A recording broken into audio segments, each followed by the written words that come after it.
नमस्कार, मैं हूं श्वेता झा और आप देख रहे हैं 7 बजे 7 सवाल। पिछले 24 घंटों में भारत और कनाडा के बीच संबंध अपने निचले स्तर पर चले गए हैं। कनाडा के द्वारा भारतीय उच्चायुक्त और कनाडा में मौजूद राजनयिकों पर लगाए गए बेतुके आरोपों पर भारत ने कड़ी प्रतिक्रिया जाहिर करते हुए कनाडा के 6 डिप्लोमैट्स को देश छोड़कर जाने को कह दिया है। इससे पहले भारत ने कनाडा में अपने उच्चायुक्त समेत 6 डिप्लोमैट्स की सुरक्षा का हवाला देते हुए उन्हें वापस बुला लिया। ऐसे में हमारे आज के 7 सवाल भारत कनाडा के बीच बिगड़ते संबंधों को लेकर ही होंगे। तो इसी से जुड़ा हुआ आज का हमारा पहला सवाल है। हमारा सवाल है कि राजनयिकों के निकाले जाने के बाद भारत कनाडा का क्या है कूटनीतिक भविष्य। देखिए, दोनों देशों के बीच तनाव चरम पर है और दोनों देश के बीच राजनयिक रिश्ते खत्म होने के कगार पर पहुंच गए हैं।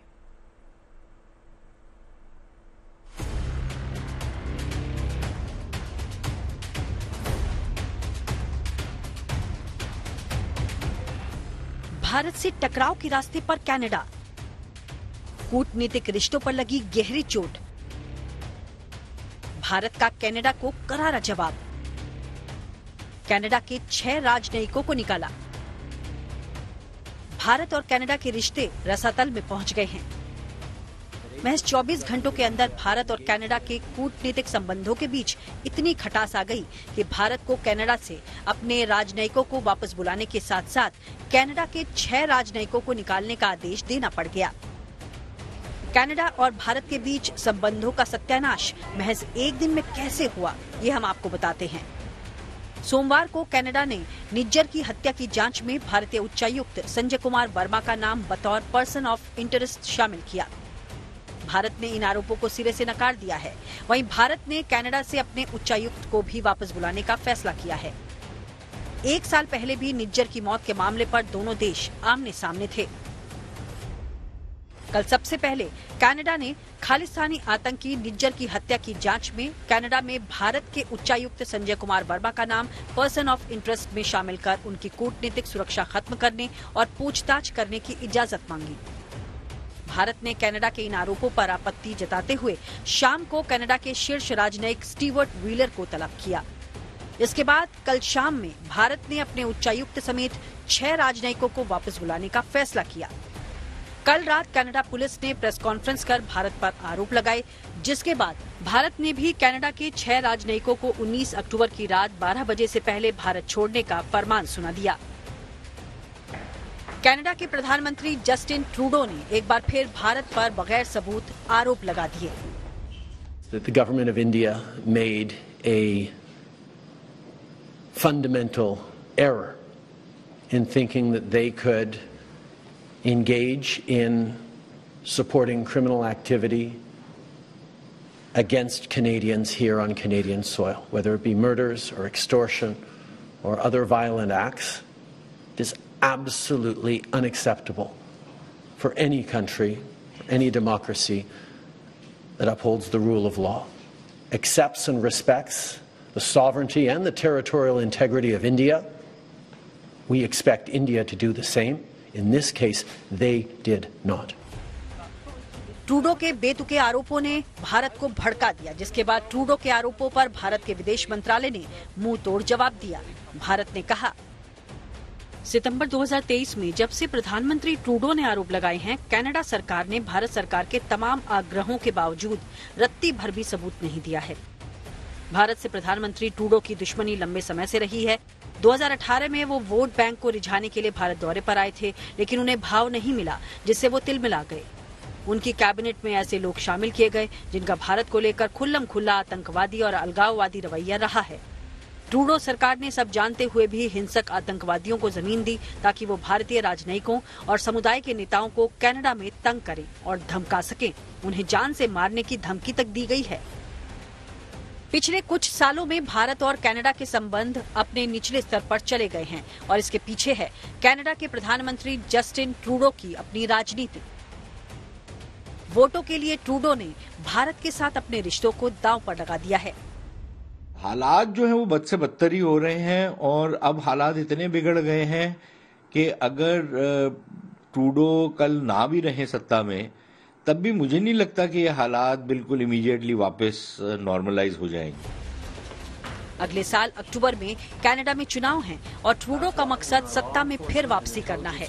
इसलिए वो अपने देश के अलगाववादियों को साधने के लिए एक देश के साथ संबंधों को तिलांजलि देने को तैयार हो गए हैं। लेकिन चुनाव जीतने के लिए अगर कोई नेता कूटनीतिक संबंधों का सत्यानाश करने के लिए तैयार हो जाए तो उसकी सियासी समझ पर तो सवाल खड़े होते ही हैं। Bureau report, good news today. Justin Trudeau की लोकप्रियता कनाडा में तेजी से घटी है और माना जा रहा है कि तीसरी बार उनकी सत्ता में वापसी मुश्किल है। लेकिन अपनी नीतियों और एंटी इनकम्बेंसी की वजह से अपने लोगों की आलोचना झेल रहे ट्रूडो तीसरी बार जीत का डंका बजाना चाहते हैं और इसके लिए वो किसी भी हद तक जाने को तैयार है। इसी से जुड़ा हमारा दूसरा सवाल है। हमारा सवाल है कि क्या चुनाव की वजह से कनाडा जानबूझकर भारत के साथ तनाव बढ़ा रहा है? दरअसल आपको बता दें कि चुनाव में ट्रूडो की नजर खालिस्तानियों के वोटों पर है और वो उनको खुश करने के लिए भारत से बैर मोल लेने से भी पीछे नहीं हट रहे।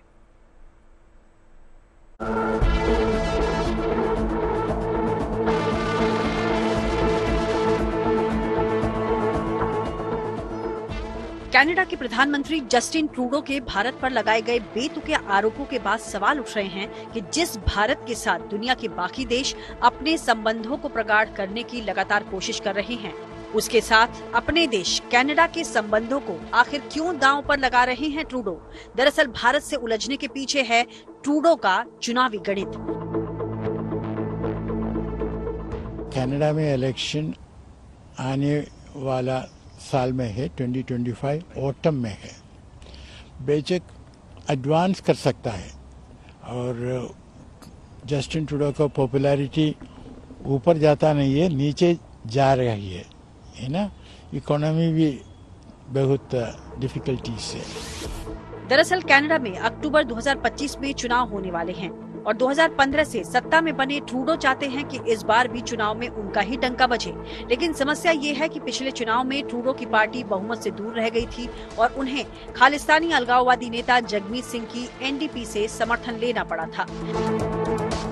पिछले महीने तक ट्रूडो जगमीत की पार्टी के समर्थन से सरकार चला रहे थे, लेकिन सितंबर महीने में एनडीपी के समर्थन वापस लेने से ट्रूडो सरकार अल्पमत में आ गई थी। हालांकि ट्रूडो इस महीने विश्वास मत हासिल करने में कामयाब रहे, लेकिन फिर से सरकार में वापसी के लिए सिख वोटों की अहमियत तो समझ में आ ही गई। वहां पर इन लोगों का कुछ लगभग 25-30 कॉन्स्टिट्यूएंसीज में कुछ प्रभाव है और सारी की सारी जो कनाडा की राजनीतिक दल हैं वो इनको आकर्षित अपनी तरफ करने की कोशिश करते हैं। ट्रूडो चाहते हैं कि वहां के सिख उनका समर्थन करें। ऐसा इसलिए क्योंकि 2021 की जनगणना के मुताबिक कनाडा की कुल आबादी करीब 4 करोड़ है। इनमें 18 लाख भारतीय हैं। ये कनाडा की कुल आबादी का करीब 4.5% है। इनमें से 7 लाख से ज्यादा की सिखों की आबादी है। कनाडा जो कुल आबादी का करीब 2% है। खास बात ये है कि इनका 20 से ज्यादा संसदीय सीटों पर सीधा प्रभाव है। लिहाजा कनाडा की सियासत में सभी पार्टियां सिखों को लुभाने की कोशिश करती रही हैं। ट्रूडो की भी नजर सिख वोटों पर ही है। ट्रूडो जो कर रहे हैं राजनीतिक लाभ उठाने के लिए कर रहे हैं, वोट बैंक, भारतीय ओरिजिन के जो हैं खालिस्तानी सपोर्टर्स उनका वोट लेने के लिए, परंतु इसके साथ साथ वो अपना राजनीतिक बचाव करने के लिए भी ये कर रहे हैं, डिफ्लेक्ट कर रहे हैं वो स्कैंडल को, जो चाइना का स्कैंडल है, भारत के प्रति फोकस करके, ताकि कनाडा की पब्लिक चाइना स्कैंडल को थोड़ा भूल जाए। कनाडा के साथ इस ताजा विवाद को लेकर कनाडा की मीडिया भी ट्रूडो की राजनीतिक समझ पर सवाल उठा रही है। वहां के पत्रकार डेनियल बोर्डमैन ने दो टूक कह दिया कि ट्रूडो के कदम से खालिस्तानी भले ही खुश हो रहे हैं, लेकिन कनाडा की आम जनता उनसे त्रस्त है। राजनीतिक विश्लेषकों का मानना है कि ट्रूडो पिछले चुनाव के दौरान चीनी दखल को लेकर लोगों के निशाने पर हैं। ऐसे में उन्होंने लोगों को बरगलाने के लिए भी भारत के साथ राष्ट्रीय सुरक्षा के मुद्दे को लेकर उलझने की कोशिश की है। एक चाइना स्कैंडल चल रहा है कनाडा के अंदर, जिसमें कि 2019 और 21 की जो इलेक्शन हुई थी, जो ट्रूडो जीते थे, उस इलेक्शन में चाइना ने इंटरफेयर करके ट्रूडो के एमपीज को जितवाया और इसके ऑपोजिंग पार्टी कंजर्वेटिव के एमपीज को हरवाया। ये बात कैनेडियन इंटेलिजेंस को पता थी, पर इस पे कोई इंक्वायरी नहीं हुई थी। 2 साल पहले ये बात खुले में आ गई।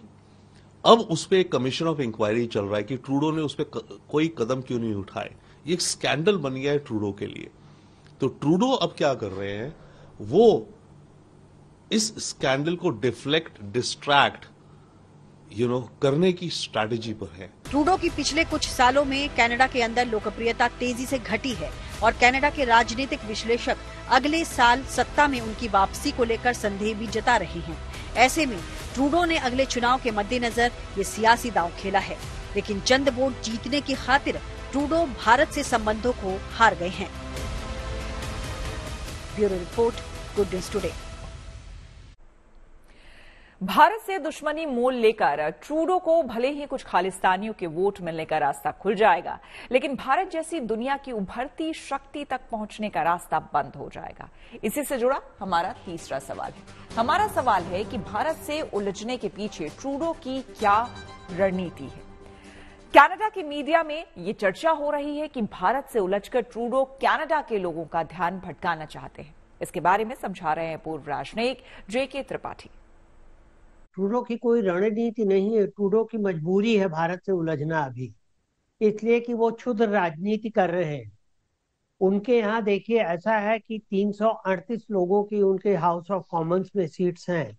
338 सांसदों में से 153 उनके पास है, मेजॉरिटी नहीं है इसका मतलब। और मेजॉरिटी लेने के लिए उन्होंने NDP न्यू डेमोक्रेटिक पार्टी, जो कि अल्बर्टा और जगहों में स्थित है, जो कि खालिस्तानियों की पार्टी है, उसके 25 सांसद है, उनका समर्थन लेके ये सरकार, लंगड़ी सरकार चल रही है। और उन्हीं का समर्थन बरकरार रखने के लिए ये उनकी ओर से बोलते हैं। और अभी हाल में ही जब उन्होंने कहा था खालिस्तानियों ने, न्यू डेमोक्रेटिक पार्टी ने, कि हम समर्थन वापस ले लेंगे तब, क्योंकि आपने कुछ किया नहीं निज्जर की हत्या में, तो ट्रूडो फिर अब उछलने लगे। भारत और कनाडा के रिश्तों की जड़ में तो मट्ठा 80 के दशक में ही पड़ गया था, जब कनाडा ने खालिस्तानी आतंकियों को अपने यहां पनाह देना शुरू किया था। स्थिति पिछले साल उस समय और बिगड़ गई जब कनाडा ने अपने यहां हुई खालिस्तानी आतंकी निज्जर की हत्या का दोष भारत पर मढ़ दिया। ऐसे में हमारा चौथा सवाल इसी से जुड़ा है। हमारा सवाल है कि भारत और कनाडा के रिश्तों के बिगड़ने की शुरुआत कैसे हुई, ये जानना बेहद जरूरी है। ट्रूडो सरकार ने बिना सबूतों के जब भारत पर आरोप लगाया तो भारत ने कनाडा को आईना दिखा दिया।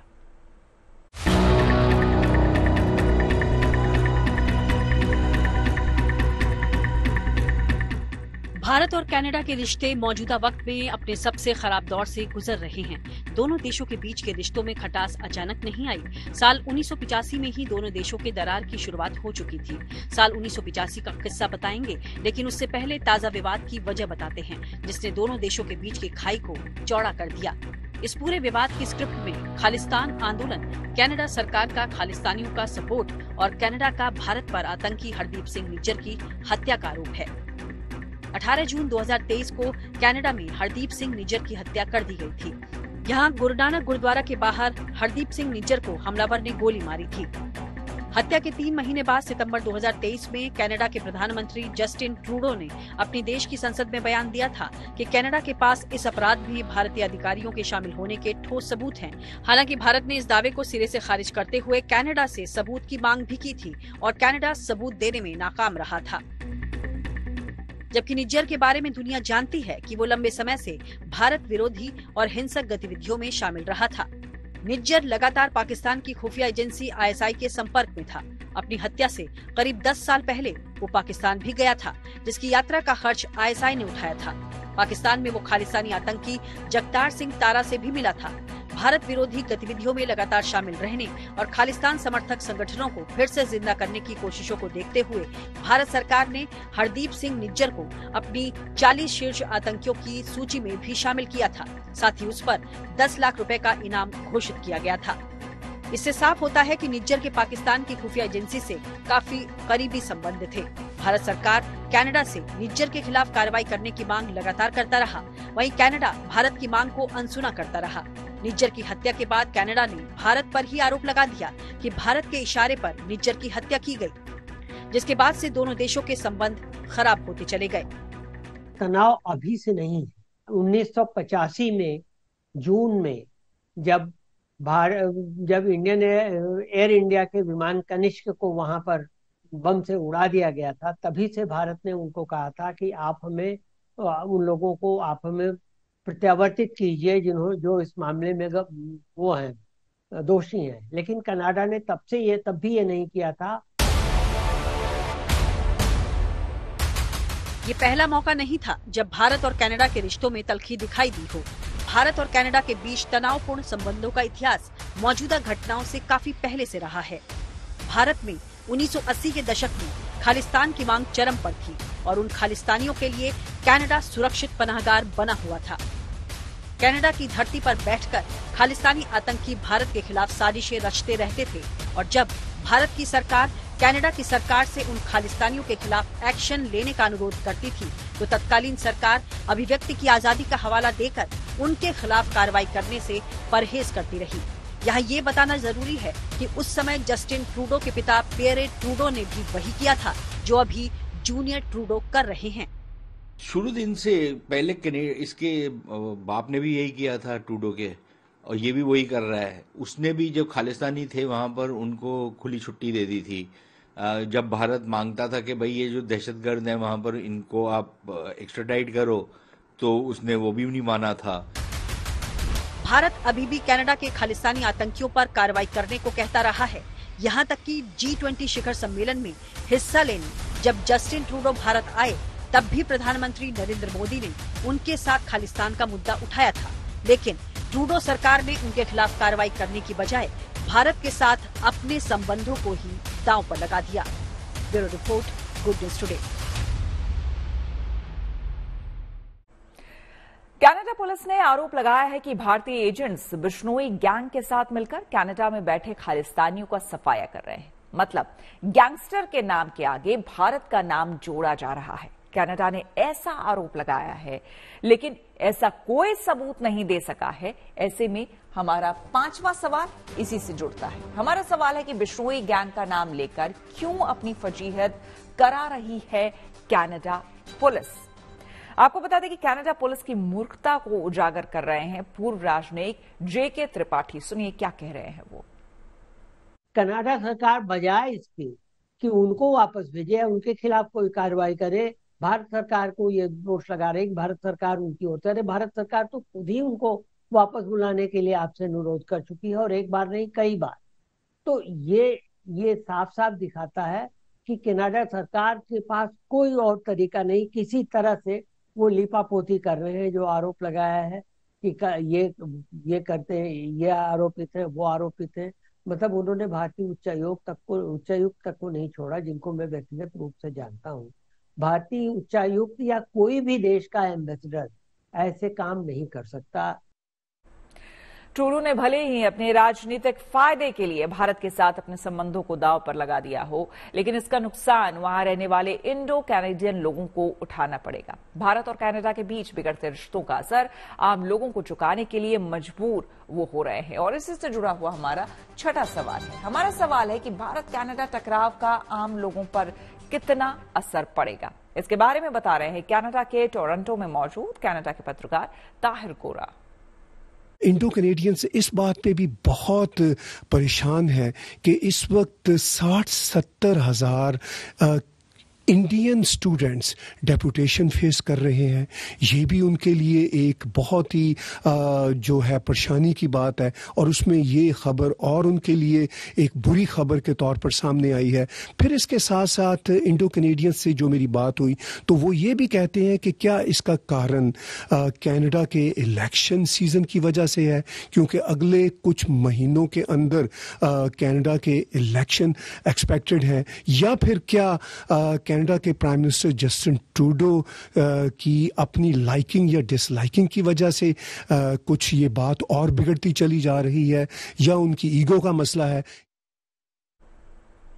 रिश्ते बिगड़ने का नुकसान दोनों देशों को उठाना पड़ेगा, लेकिन फिलहाल जो स्थिति बनी हुई है उससे दोनों देशों के बीच तनाव कम होता दिखाई नहीं दे रहा। ऐसे में हमारा 7वां और आखिरी सवाल इसी से जुड़ा है। हमारा सवाल है, दोनों देशों के बिगड़ते रिश्तों के बीच क्या है आगे का रास्ता? बता रहे हैं पूर्व राजनयिक बम्बावली। ये जो मामला हुआ है जिसकी वजह से दोनों देशों के बीच के जो संबंध है वह एक के बाद एक नीचे आ रहे हैं, तो इसको कहीं पे कुछ रोक तो लगानी पड़ेगी दोनों देशों के लिए। लेकिन आज तक ये नहीं हम देख रहे हैं कि कनाडा की सरकार उस पर रोक लगाना चाहती है या नहीं, ये हम देख नहीं पा रहे हैं। हम सिर्फ ये देख रहे हैं कि कनाडा की सरकार जो ट्रूडो सरकार है वह इस मामले को और संगीन बनाना चाहती है, तो और वो संगीन और बन रहा है हर कुछ हफ्तों के बाद। तो मैं समझता हूं कि अगर कनाडा में कुछ बदलाव आ जाए तो फिर हम उसके बारे में सोच सकते हैं कि इस संगीन मामले को कैसे हम रोका जा सकता है या कैसे उस पर रोक लगा जा सकती है। तो इसी के साथ 7 बजे 7 सवाल में मेरे यानी श्वेता झा के साथ फिलहाल इतना ही। देश दुनिया की तमाम पॉजिटिव खबरों के लिए आप देखते रहिए गुड न्यूज टुडे।